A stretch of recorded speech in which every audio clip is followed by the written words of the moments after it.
Friends, आज की video में हम जानेंगे कि मकर संक्रांति को 14 दीपदान कहाँ कहाँ किए जाते हैं, ये दीपदान हमें कब करने हैं, कैसे करने हैं, ये संपूर्ण जानकारी आपको आज की वीडियो में मिलेगी। मकर संक्रांति को 14 अंक का बहुत ज्यादा महत्व है, तो हो सके तो आप भी इस दिन 14 दीपदान जरूर कीजिएगा। तो देखिए, दीपदान करने के लिए सबसे पहले हम कोई थाली ले लेंगे।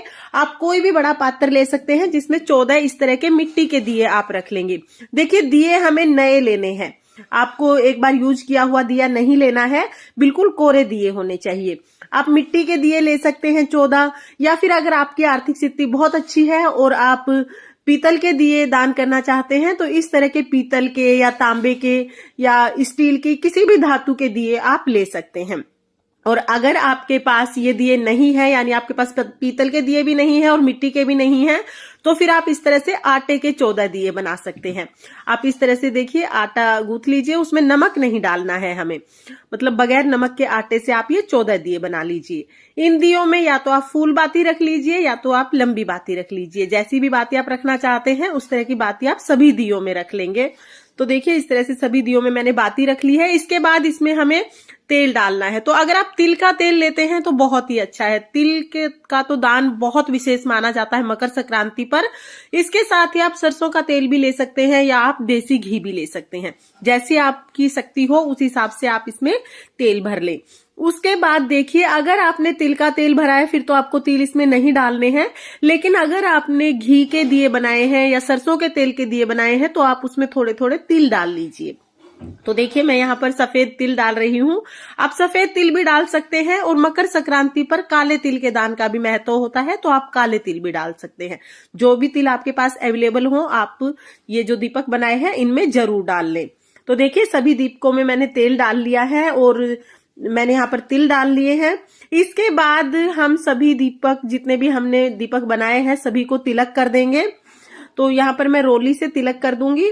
आप रोली से, चंदन से तिलक कर दीजिए। और कोई भी जब हम दान करते हैं तो दक्षिणा जरूर रखते हैं, इसलिए साथ में ही आप दक्षिणा जरूर रख दें। ये दक्षिणा मैंने रख दी है। के बाद देखिए, ये दिए हम मिनस देंगे। आप इनको जलाकर भी मिनस सकते हैं या ऐसे ही मिनस कर बाद में आप जहां पर भी दिए रखेंगे या जहां पर भी दीपदान करेंगे वहां पर आप इन्हें जला देंगे। जब भी हम कोई भी दान करते हैं तो मिनसते जरूर हैं, तो आप जरूर मिनस देना। और क्योंकि हमें ये दिए 14 अलग अलग जगह पर रखने हैं, तो मैं आपको ये बताऊंगी कि हमें 14 दिए कहाँ कहाँ पर रखने हैं। अब अगर आप मंदिर में ये, क्योंकि इनमें से कुछ दिए हमें मंदिर में भी लेके जाने हैं, अगर आप मंदिर में दिए लेके जा रहे हैं और मंदिर आपके घर से दूर है तो फिर देखिए, आप इस तरह से दिए ले जाइए, वहीं पर आप इनको जला लीजिए। और अगर मंदिर आपके घर के बहुत नजदीक है, आप जलते हुए दिए ले जा सकते हैं, तो फिर आप दिए जलाकर और फिर उनको, देखिए इस तरह से आप सारे दिए जलाकर और फिर उसके बाद इनको मिनस लें। इस तरह से पानी हाथ में लेकर, पल्लू हाथ में लेकर 2 बार हम जल फिराएंगे और मिनस लेंगे। उसके बाद ये दिए आप जला दीजिए। और जब आप मंदिर जाएंगे तो जो दक्षिणा है या तो आप मंदिर में दे दें या तो आप गौशाला में जाएंगे तब गौशाला में दे दें।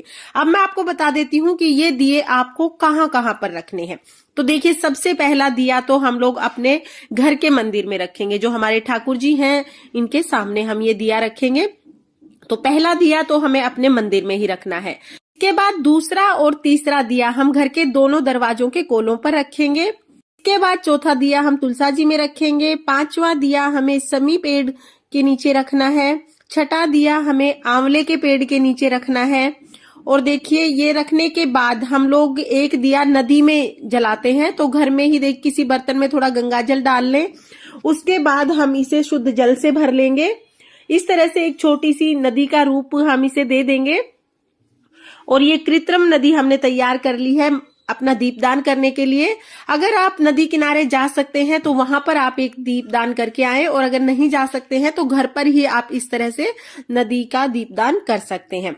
उसके बाद हमें एक, ये 7वां दिया हमने जला दिया है। 8वां दिया जो हमें जलाना है वो दिया हमें पितरों के नाम का जलाना है। तो आप अपने घर में दक्षिण दिशा में स्वास्तिक का चिन्ह बना दें। पितरों का जो दीपदान करना है वो ध्यान रखना है कि दक्षिण दिशा में ही हमें करना है। तो आप स्वास्तिक बना लें, उसके ऊपर आप एक दीपदान पितरों के नाम से कर दें। हाथ जोड़कर अपने पितरों को प्रणाम करें। तो इस तरह से हमें 8वां दिया दान करना है। इसके बाद 9वां दिया हमें अपनी किचन में रखना है। 9वां दीपदान हमें अपनी रसोई में करना है।